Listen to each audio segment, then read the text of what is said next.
The city of Nashville, known for its music and nightlife, now seemed shrouded in a thick, suffocating fog.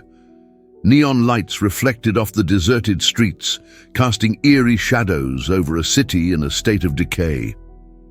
What was once vibrant now felt oppressive, as if an invisible yet sinister presence lingered, waiting to reveal itself. The locals whispered, their eyes uneasy, but no one dared to speak openly about what was happening. Lucas Ward, an investigative journalist, arrived in Nashville to cover a strange story: disappearances, emotional zombies, and a mysterious figure appearing at the city's fairs and markets, the Neon Clown.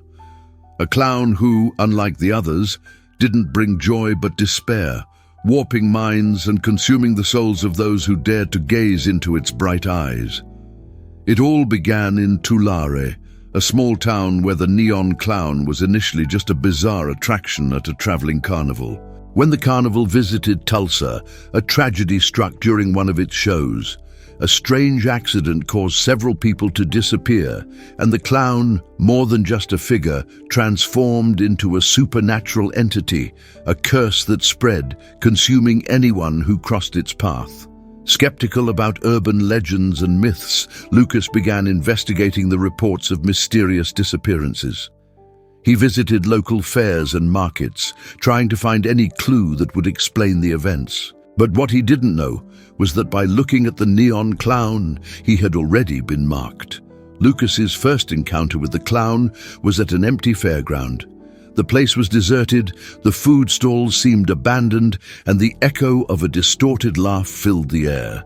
When he turned around, the clown was there, standing still, the neon lights illuminating its grotesque face. It smiled, but its eyes were empty, as if it wasn't human. A chill ran down Lucas's spine. Something was very wrong. But being an investigative journalist, he thought he could uncover the truth behind the legend. He had no idea that he was already being consumed by the curse. In the following days, Lucas began to experience hallucinations. Sometimes he'd spot the clown in places it shouldn't be. Other times, he'd feel a cold presence on his neck, as if the clown were behind him, always watching, waiting. As Lucas's paranoia grew, he decided to track down a survivor of the Tulare Fair, a woman named Sarah, who claimed to know more about the clown. She lived in isolation, haunted by her experience. When Lucas found her, she was furiously writing in a notebook, the words seeming endless. Sarah looked up at him, her eyes filled with fear, and began to explain. She told him about the fair in Tulsa, the accident, and the pact made by the organizers with a supernatural entity that fed on fear. The Neon Clown, she said, wasn't just a circus figure. It was the manifestation of a malevolent force, a being that fed on the worst human emotions, warping the minds of those who came close. "When you see him," she whispered, "it's not just a nightmare. You start to see through his eyes, and he sees through yours. He invades your mind, twisting everything you know. He doesn't kill. He turns you into a shadow of who you were." Lucas, who had been doubtful at first, began to question everything. He was starting to realize that the clown was becoming more and more present in his own thoughts.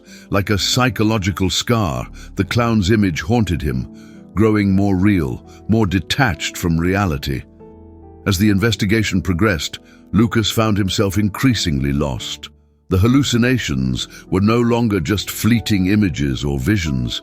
He began to lose control of his own reality. He'd wake up in his bed, but the clown's reflection was in the window, grinning. He'd go out for coffee, and the clown's figure was in the store window waiting for him. The clown wasn't just in his mind anymore. It had become part of it. More and more, he found himself trapped inside his own mind, the clown's laughter echoing in his ears, reminding him that he would never be free. The breaking point came one rainy night when Lucas walked the deserted streets of Nashville, desperately searching for an escape.